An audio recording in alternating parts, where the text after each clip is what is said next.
मुंहिंजो नालो जंगल आहे साईं। मां नचेजी कई वई आहे ॾाढी। मां ग़रीब आहियां, हिकिड़ो मिसकीन आहे। रोज़ मज़ूरी करे खाईंदो आहियां। मूंखे मारण जूं धमकियूं ऐं ॻाल्हि पंध। मुंहिंजूं 3 नियाणियूं आहिनि, शेख लियाकत ऐं अरबेलो शेख भलो शेख साईं। ज़ोर सां खणी हिन टाइम ताईं मुंहिंजे हवाले काई शइ न कई अथनि। मां मिनथा कंदो रहंदो आहियां। मूंखे अञा मारण जूं धमकियूं आहिनि साईं।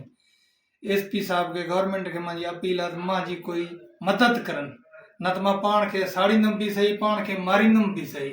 मुंहिंजो अर्ज़ु इहो बि आहे साईं, मां ग़रीब आहियां, मुंहिंजी मदद कई वञे जेको थी सघे अल्लाह वास्ते।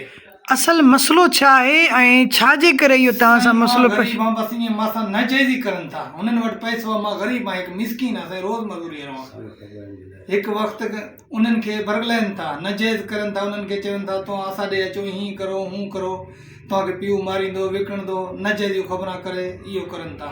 असांजी घोटकी SP साहिब खे अपील आहे त असांजी। अच्छा, अॼु उहे जेके 3 छोकिरियूं जेके उहे तव्हांजी नियाणियूं आहिनि? जी साईं, नियाणियूं आहिनि मुंहिंजी साईं। अच्छा, उहे मीडिया ते आई आहिनि, उन्हनि छा बयानु ॾिना आहिनि? उन्हनि साईं अलाए छा ई बयानु ॾिनो आहे। मां त घर हुयुमि साईं, मूंखे काई ख़बर न आहे। मूंखे हिन टाइम ताईं होश बि न आहे। मां पाण खे न त साड़ींदुमि मारींदुमि साईं। मुंहिंजो अर्ज़ु इहो ई आहे साईं। मां अच्छा, उहो नियाणियुनि तव्हांजी, असां ॿुधो आहे त उहे इल्ज़ाम हणनि था त तव्हां उन्हनि खे मारणु चाहियो था। साईं मां पंहिंजे बच्चनि खे कोई मारींदो आहे साईं? पंहिंजे बच्चनि खे कोई न मारींदो आहे साईं। हो मुंहिंजा बच्चा आहिनि, मां कीअं मारे सघां थो? अॼु ताईं कंहिं पंहिंजे बच्चे खे मारियो मां मारींदुमि साईं। तव्हां असल काथूं जा आहियो तव्हां? मां साईं असल हुयुमि कश्मीर जो। घणा साल थी आहिनि हिते वेठा आहियो? हिते साईं मूंखे 5-8 साल थी विया आहिनि। मां ग़रीब आहियां, वेठो आहियां थियो।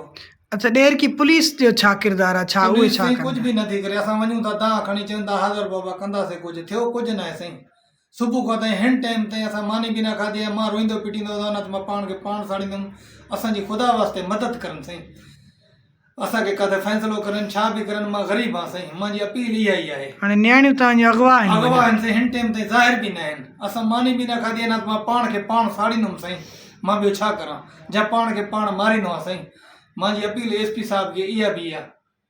मां ग़रीब आहियां साईं, मां ॿियो कुझु नथो करे सघां साईं। मुंहिंजी अलाह खां सवाइ, SP साहिब खां सवाइ मुंहिंजी मदद कोई न कंदो साईं।